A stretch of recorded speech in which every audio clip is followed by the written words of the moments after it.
माँ की दुआ से बेटे को कलमा नसीब हो गया। एक डॉक्टर का बयान है, एक शख्स को दिल का शदीद दौरा पड़ा, बचने की उम्मीद ना थी। उसकी माँ बिछौने के पास बैठी दुआ कर रही थी, जो हाजरीन ने सुनी।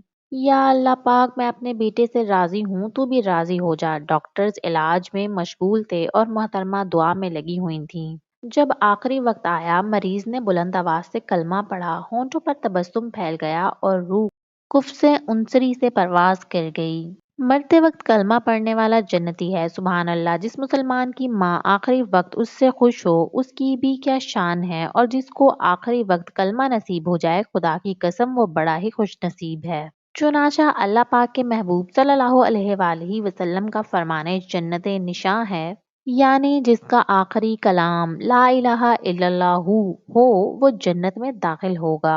कलमा पढ़ने वाले की हकायत फरमाने मुस्तफ़ा सल्लल्लाहु अलैहि वसल्लम है। मुल्कुल मौत अलैहिस्सलाम एक मरने वाले शख्स के पास आए तो उसके दिल को देखा, लेकिन कोई अमल खैर नहीं, यानी अच्छा अमल ना पाया। फिर उसके जबड़ों को खोला तो जबान के किनारे को तालू से मिला हुआ था और वो ला इलाहा इल्लल्लाहु कह रहा था, तो उसके कलमे की वजह से उसकी मगफिरत कर दी गई।